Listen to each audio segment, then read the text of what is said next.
The immigrant tale of success. In the US, is as inspiring as it is cliche. You know the arc of the story: poverty, escape to promised land, pursuit of improbable American dream, struggles, impossible odds, and just when you thought it was over, triumph. But then what? What if, after the victory dims, our dreamer realizes in his gut that all that glimmered wasn't gold? What happens to the dreamer when, dream in hand, his soul is not in it and he still feels empty? These questions have haunted me most of my life. This is my story, my tale of immigrant success. But most of all, it's a story of what happened after, beyond the point where the credits usually roll. We'll begin my story in 1992. I was 7 here, and I lived in communist Cuba. This was some 30 years after the Castro dictatorship grabbed my people by the throat and choked the life out of them. However, the Soviet Union had just fallen, and without its subsidies, Cubans began to experience worsening levels of poverty. Things got so bad that my meals sometimes consisted just of sugar water. It even became common for professionals to turn to prostitution out of desperation. Why? A prostitute could make more in 1 hour with the tourist than a doctor made in a month. And here's the thing. When you have almost nothing and have nothing worth aiming for, you begin to believe you're nothing. So you turn to dreaming to fill the void. Cuba became a place full of dreamers. Deep down, we knew that our dreams would never come true there, but dreams were the only thing we had to hope beyond the next plate of food. Dreams fed our empty souls, and nothing fed our dreams more than the Hollywood movies we watched on TV. We mythologized the US as a wonderland.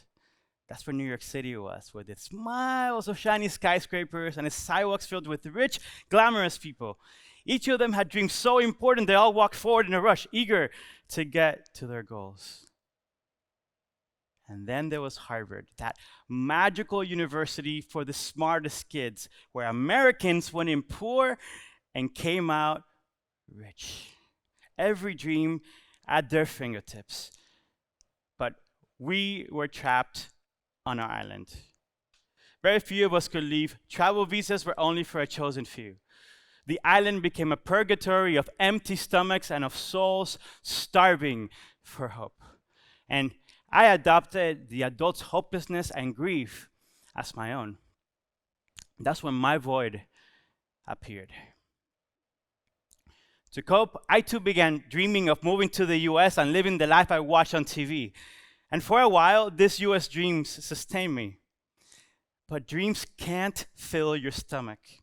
So over time, those US dreams lost their flavor, like gum you've chewed too long. But I couldn't stop dreaming them. Occasionally, though, I would experience fleeting moments of wonder that would inspire new dreams. One of those enchanting moments happened on July 25th, 1992, when I watched on my 1960 Soviet-made TV the opening ceremony of the Barcelona Olympics. I was sitting cross-legged on the floor, a meter or two from the screens, when I witnessed the lighting of the Olympic cauldron by an archer whose arrow had become a torch. He aimed his bow high, really high, and I watched in utter wonder how that man released the blazing arrow, traversed in the night sky, and it somehow landed right inside the cauldron and lit the Olympic flame for the world to see. For me to see. Suddenly, I had a new dream. Forget the US. Barcelona was where the real magic was. But weeks later, after the Olympics ended and I returned to reality, the void began to eat away at that Barcelona dream, and I forgot about it. By reflex, I went back to dreaming of Harvard and New York City, as I always did. At some point, my dad revealed to my brother and I that his father, who he had never told us about, lived in the US. This news ignited in me a habit of fantasizing about the secret grandfather saving me from Cuba. In my mind, he was a cross between a fairy godmother and like a Cuban Santa Claus. he would save me from the void, right? Well, fast forward to 1995, when I was 10 years old. My Santa Claus grandfather got us all visas to the US. I was so excited. But then we got there, and soon after leaving the airport, after stuffing my face with Happy Meals from McDonald's, I began to feel disenchanted with the US. Where were the miles and miles of skyscrapers the movies had promised? Why was everything so flat, so empty, so mundane? Where were the glamorous New Yorkers rushing toward dreams that couldn't wait? Why were these people so sad, stuck in traffic, and smoking inside their cars? Did voids exist in the US too? Turns out they did. And as the novelties of the US lost their flavor, it wasn't long before my own void reappeared. To escape the void, I channeled all my energy into a familiar dream: to one day attend Harvard University. I aimed for it with everything I had. So much so that despite not speaking any English when I arrived in Miami only 7 years earlier, I finished as the #1 student in my high school graduating class of nearly 1,000.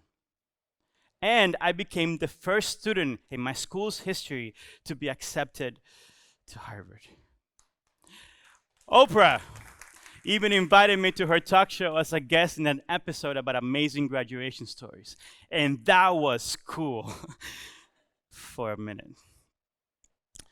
After 7 years of banking on Harvard being the dream that would make me whole, the void reopened almost immediately once I got there. Suddenly, I had no idea where to aim. I had spent so much time dreaming about getting into Harvard that I had never dreamed beyond that point. I had run out of dreams, so one day, on a whim, I decided to major in literature, one of my passions. But literature alone wasn't a dream prestigious enough to fill the void, so that void kept coming back over my college years and with a vengeance. I avoided it by working my tail off. So in 2006, I graduated with honors. Part of me really wanted to move to New York City, but I was burned out by this point. I was too tired, too drained of courage. So by default, I returned to Miami, to what was familiar. And I joined a national marketing firm where I had interned previously. As you might expect by now, the usual song and dance with the void repeated itself. I lost myself in work, and in only 9 months, I became the youngest executive in the company's history. I continued finding success doing this for about another 3 years, and did these achievements fill the void? I think you know the answer. So I burned out again, and in 2010, I quit my prestigious job to become a public high school teacher, following another recurring passion and a gut instinct that I needed to. By this point, I saw my delusions of grandeur and my reliance on achievement for what they really were: ways to avoid the emptiness. But without these coping mechanisms, I was left defenseless against the void. So when that void got even bigger again and I couldn't run away, it swallowed me up. I was lost in it for almost 6 years.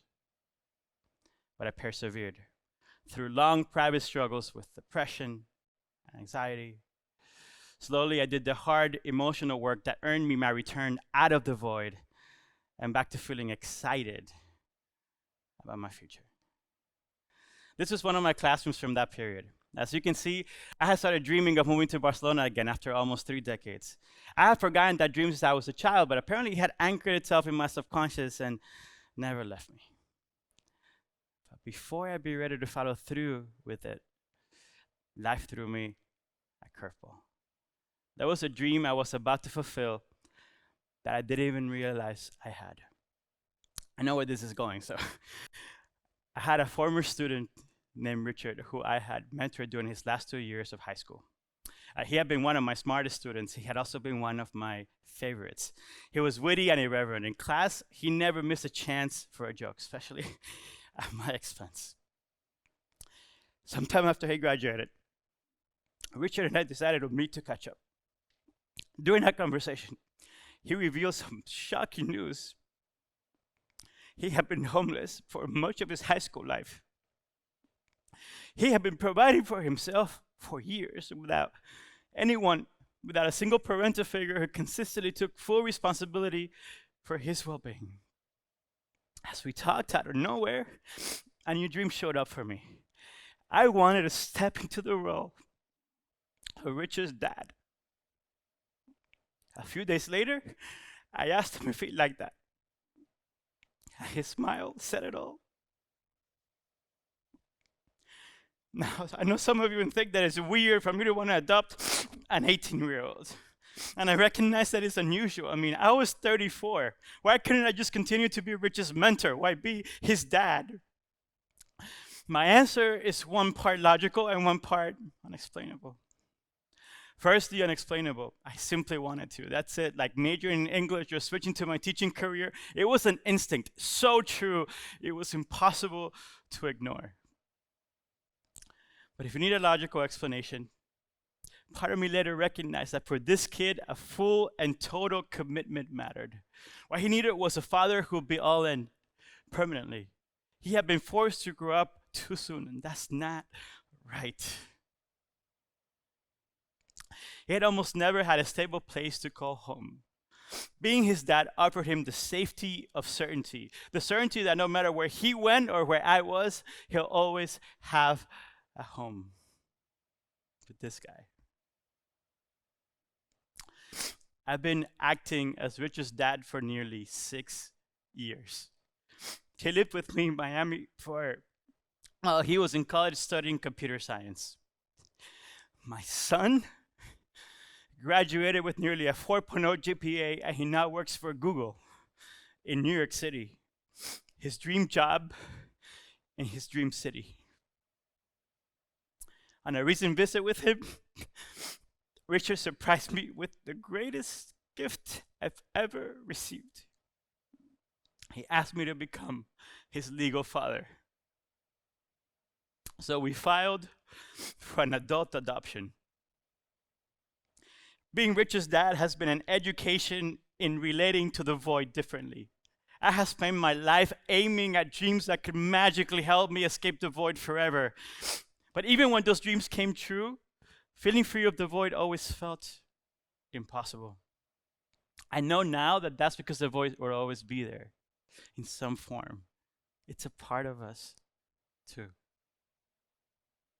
My commitment to my son meant I couldn't run away to escape the void. I had to learn to face it repeatedly without losing myself in it. After all, I couldn't be absent from my own life if I wanted to be present in his.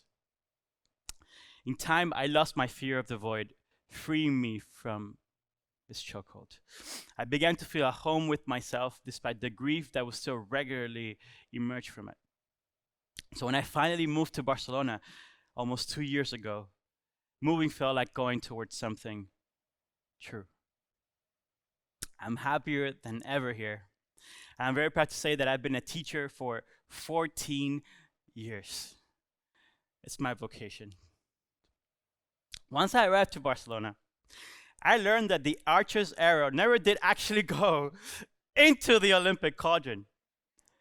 In reality, the arrow, just as planned, had overshot its target closely enough for the arrow's fire to ignite the cauldron's gas.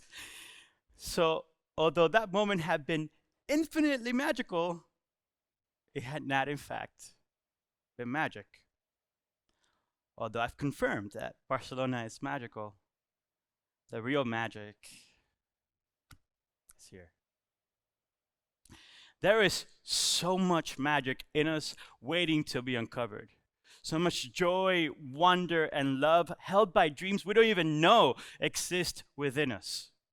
But we waste so much of our lives romanticizing dreams that aren't ours in false hopes of escaping that void once and for all.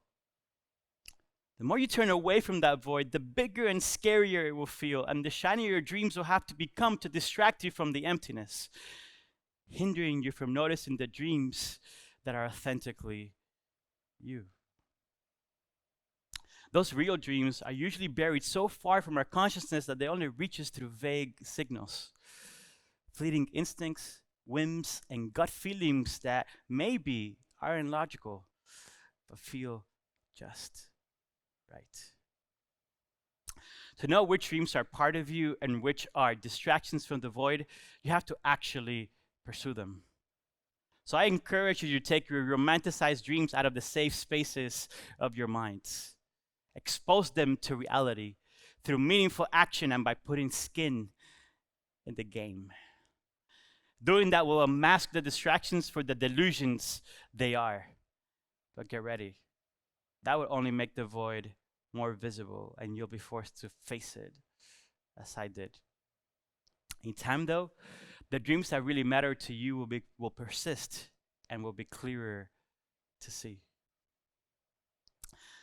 So light your arrows, aim them, and shoot. The more you miss, the better you get at aiming at your cauldron. Eventually, you'll learn to get close enough to it that it will catch fire. And when it does, man, your life will never, ever be the same.